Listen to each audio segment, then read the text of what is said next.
Tomato ಗೊಜ್ಜು ಮಾಡೋಣ ಅಂತ. ನೋಡಿ,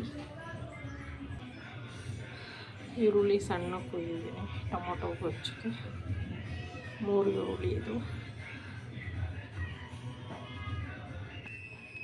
ನೋಡಿ, ಟೊಮೊಟೊ ಗೊಜ್ಜಿಗೆ ನಾನು 6 ಟೊಮೆಟೊ ತೊಗೊಂಡಿದ್ದೀನಿ.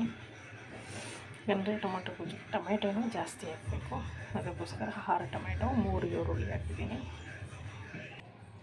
ನೋಡಿ, ಟೊಮೆಟೊ ಸಣ್ಣ ಕುಯ್ದಿದ್ದೀನಿ ನಾನು ಟೊಮೆಟೊ ಗೊಜ್ಜಿಗೆ.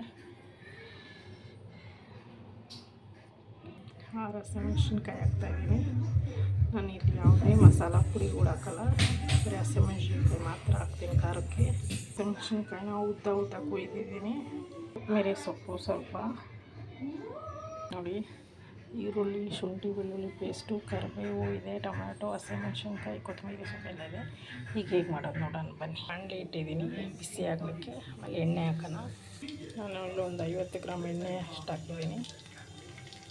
ಸ್ವಲ್ಪ ಜೀರಿಗೆ ಹಾಕಿದ್ದೀನಿ, ಸಾಸಿವೆ ಹಾಕಿದ್ದೀನಿ, ಹುಳಿ ಹಾಕಿದ್ದೀನಿ. ಈರುಳ್ಳಿ ಚೆನ್ನಾಗಿ ಫ್ರೈ ಆಗಬೇಕು. ಈರುಳ್ಳಿ ಚೆನ್ನಾಗಿ ಫ್ರೈ ಆಗ್ತಾಯಿದೆ, ಜೀರಿಗೆ ಎಲ್ಲ ಫ್ರೈ ಆಗಿದೆ.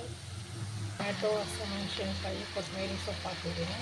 ಸ್ಪೂನ್ ಶುಂಠಿ ಬೆಳ್ಳುಳ್ಳಿ ಪೇಸ್ಟ್ ಹಾಕಿದ್ದೀನಿ, ಸೇವ್ ಹಾಕಿದ್ದೀನಿ. ಇವಾಗ ಚೆನ್ನಾಗಿ ತಿರುಗಿಸ್ಕೊಡೋಣ. ಇವಾಗ ಒಂದು ಅರ್ಧ ಲೋಟ ಅಷ್ಟು ನೀರು ಹಾಕಿದ್ದೀನಿ. ರುಚಿಗೆ ತಕ್ಕಷ್ಟು ಉಪ್ಪು ಹಾಕ್ತಿದ್ದೀನಿ ಅಷ್ಟೇ. ಟೊಮೆಟೊ ಗೊಜ್ಜು ಚೆನ್ನಾಗಿ ಬೇಯಬೇಕು, ಗೊಜ್ಜು ಥರ ಆಗಬೇಕು. ಒಂದು 5 ನಿಮಿಷ ಬೇಯಿದ್ರೆ ಆಗೋಗುತ್ತೆ. ಸಾಫ್ಟಾಗಿದೆ. ಟೊಮೊಟೊನೆಲ್ಲ ಗೊಜ್ಜು ಬಿಟ್ಕೊತಾ ಇದ್ದೀನಿ. ಟೊಮೊಟೊ ಗೊಜ್ಜು ರೆಡಿ ಆಯಿತು. ಈ ವಿಡಿಯೋ ನಿಮಗೆ ಇಷ್ಟ ಆದರೆ ಲೈಕ್ ಮಾಡಿ, ಶೇರ್ ಮಾಡಿ. ಬಾಯ್.